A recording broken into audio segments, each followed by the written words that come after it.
Bonjour à tous, petit format de vidéo un peu différent, c'est qu'aujourd'hui on se place en propriétaire de véhicule, mais surtout on se place en tant que parent. Alors voilà, en tant que parent, on a des enfants en 2024 qui ont 14, 15, 16 ans. Bon, la majorité, on va pas se mentir, hein, c'est tablette, Netflix et jeux en réseau. Mais pour les faire grandir, ou aussi des fois pour quelques rares spécimens, ils ont la volonté d'avoir un deux roues pour pouvoir être mobile, pouvoir se déplacer. Alors, les premières questions qui vont se poser, avant même d'acheter quoi que ce soit, c'est de savoir qu'est-ce qu'ils vont en faire. Pour aller où? Pour faire quoi? La majorité, ça peut être pour aller en extrascolaire au sport, ça peut être pour aller au lycée en cas d'absence de professeur et sur des journées très écourtées, ce qui est personnellement le cas de mon fils. Ça peut être aussi pour aller voir les papiers et les mamies, ou en parents divorcés aussi d'aller chez maman ou d'aller chez papa. Donc voilà, rares sont ceux qui sont par passion. Il y en a, hein. Ceux-là, faut les garder, faut les mettre sous cloche, ces enfants-là. Mais autrement, voilà, il y a aussi une notion d'obligation d'être véhiculé. Voilà. Alors, qu'est-ce qu'on va avoir comme choix en tant que parent? On va avoir le scooter et on va avoir le mobilette ou format moto.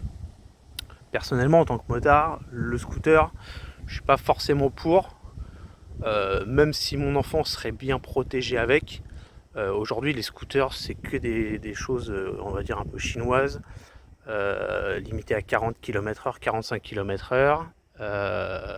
Et puis cette position assise avec les pieds devant, voilà, moi je trouve pas ça hyper rassurant en termes de conduite. Après, c'est un avis personnel, c'est pas voilà. De toute façon, toute cette vidéo n'est qu'un avis personnel, mais c'est un cheminement du pourquoi j'en suis arrivé à acheter un Dax à mon fils plutôt que autre chose. C'est plutôt cette réflexion-là qui est intéressante à avoir en tant que parent, c'est le pourquoi on en arrive là. Donc du coup, j'ai exclu le scooter.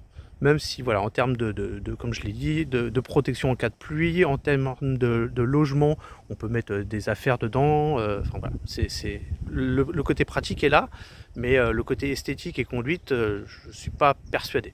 Voilà, là c'est mon côté motard qui parle. Ensuite, autre chose qui rentre en ligne de compte, son enfant. Son enfant, on a des enfants qui font à 15 ans qui font 1m80, puis on en a d'autres qui font 1m55. Bon, en l'occurrence, c'était le deuxième cas pour le mien. Donc du coup, tout ce qui était 50 à boîte type super motard, enduro, avec des moteurs de temps, sur le papier c'était alléchant, puisqu'en plus, bon, je devrais pas dire ça, mais je suis pas forcément pour que ça roule à 100 à l'heure, mais je suis pas non plus pour que ça roule à 40-45. Déjà, physiquement, c'est des véhicules qui peuvent accepter de rouler un peu plus vite que 45 à l'heure de par leur freinage et leur suspension, parce que c'est souvent des véhicules qui sont issus des modèles de 125, donc il n'y a pas de problème par rapport à ça. Et personnellement, en campagne, mon fils va prendre une ligne droite d'à peu près 6-7 km, limitée à 90 à l'heure, à 40 ou 45 à l'heure, enfin 45 compteurs de cyclo, donc 40 à l'heure au compteur d'une voiture. Je l'estime plus en danger qu'autre chose. Donc pour moi, il me fallait un véhicule qui soit susceptible de rouler un petit peu plus vite. Voilà, comme je l'ai dit, je ne veux pas que mon fils roule à 100 à l'heure, ça ne m'intéresse pas. Je ne veux pas être hors la loi et le mettre en danger. Mais le faire rouler à 45 sur une départementale et une nationale, en tant que parent, j'estime que c'est aussi le mettre en danger. Donc un véhicule qui roule aux alentours des 60 à l'heure, je trouvais que c'était plutôt correct. Ça me paraissait cohérent et le mettre à l'abri. Ça c'est encore pareil, c'est un autre débat. C'est voilà, du coup, un 50 à boîte aujourd'hui, c'est joli, mais ça vaut une blinde, hein, ça vaut 4000 balles. Je regrette, j'ai pas 4000 balles à mettre dans un véhicule pour un enfant de 14 ans qui va s'en servir 2 fois par mois. Ça me paraissait quand même incongru. Sans parler du tarif de l'assurance qui est tout simplement exorbitant. Moi je m'étais renseigné quand même afin de valider mon choix négatif sur le sujet. L'assurance me demandait 85 euros par mois. Donc 85 euros par mois ajouté à un véhicule que tu payes 4000 balles. tu comptes 15 € entre l'essence et l'huile, 100 € par mois pour un gamin de 14 ans pour faire 2 allers-retours au lycée et un aller-retour chez papy et mamie, ça commence à faire beaucoup. Ça fait beaucoup. Alors oui, ça les fait sortir de devant la console et devant la tablette et ça les rend un peu plus autonomes. 100% d'accord. Et ça, je veux pas m'arrêter à ça. Mais par contre, il n'est pas question que je dépense plus pour ça que pour moi aller au boulot. C'est pas possible.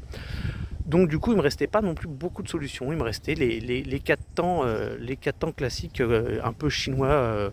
Alors c'est pas péjoratif parce que finalement c'est pas plus mal. Hein. Enfin, c'est très bien. Donc les 4 temps chinois au format un peu format de petite moto qu'on trouve dans les centres auto ou dans d'autres magasins de moto. Ça pouvait être pas mal, si ce n'est qu'en fait le gabarit de moto n'était pas forcément adapté à un enfant d'1,55 m par exemple. Donc c'était valorisant, mais pas forcément hyper pratique à garer dans le garage, parce que mine de rien, il faut encore trouver de la place pour garer l'engin. Et donc dans mes recherches, finalement, je suis tombé sur ça, sur le Dax. Alors j'ai tout de suite été conquis, pour plusieurs raisons. Le poids, la taille, le format, et puis ce look un peu vintage, que nous-mêmes avons connu quand on était adolescents. Donc ça m'a séduit parce que j'ai dit bon bah voilà, c'est un petit look vintage, ça roule pas trop mal. Il y a une boîte de vitesse mais sans embrayage, donc c'est-à-dire que c'est un embrayage automatique. Donc c'est plutôt bien parce que ça va apprendre à l'enfant à utiliser une boîte de vitesse. Et donc de réfléchir un peu pour l'utilisation du véhicule. Et au niveau des performances, bon bah pareil, les modèles 2022-2023, modèle à injection, donc avec une bride. Et puis moi j'ai trouvé un modèle à carburateur. Et en fait, sur le papier bridé, en fait, en vrai pas du tout, ça monte à 60 à l'heure. Et ben c'est très bien, impeccable. Voilà, ça me va, ça correspondait à ce que je cherchais. Et sans parler du budget, j'ai payé ça 1000 €. Voilà, comme vous le voyez là, il est tout propre, il avait 1000 km, 1000 km, 1000 €. Impeccable. J'ai été le chercher à 1 heure de route de mon domicile, donc c'était pas la mer à boire. Il est propre, il fonctionne très bien, il démarre quand je lui demande. Je fais quelques vérifications, comme ça, dès que mon fils en a besoin, il peut s'en servir. Et voilà. Donc voilà pourquoi ce choix et quelle est la méthodologie de réflexion que j'ai eue pour en arriver à ce choix. Niveau budget assurance, je paye 35 € par mois. 35 € par mois. Et en carburant, ça consomme, je sais pas, ça doit consommer peut-être 1,5 litre au 100 et encore, je sais même pas. Celui-ci, peut-être 1,5 litre au 100. Voilà. Parce que le réservoir sur ce véhicule, il fait 5 litres, il me semble bien. Et on a remis de l'essence, il avait fait il avait fait plus de 200 km, donc c'est vraiment économique, c'est simple d'utilisation, c'est simple à réparer, ça prend pas trop de place. Et pour le petit gabarit de mon fils, bah, c'est top parce qu'il peut le manier très facilement à l'arrêt. Et en roulant, bon, bah, il est relativement serein, même si c'est des petits trous. Voilà, bon, bah, écoutez, on n'aura pas parlé du taxe, mais on aura parlé de cette réflexion. Pourquoi on en arrive à choisir tel ou tel véhicule et les choses auxquelles il faut penser, hein, le budget et puis son enfant. À bientôt.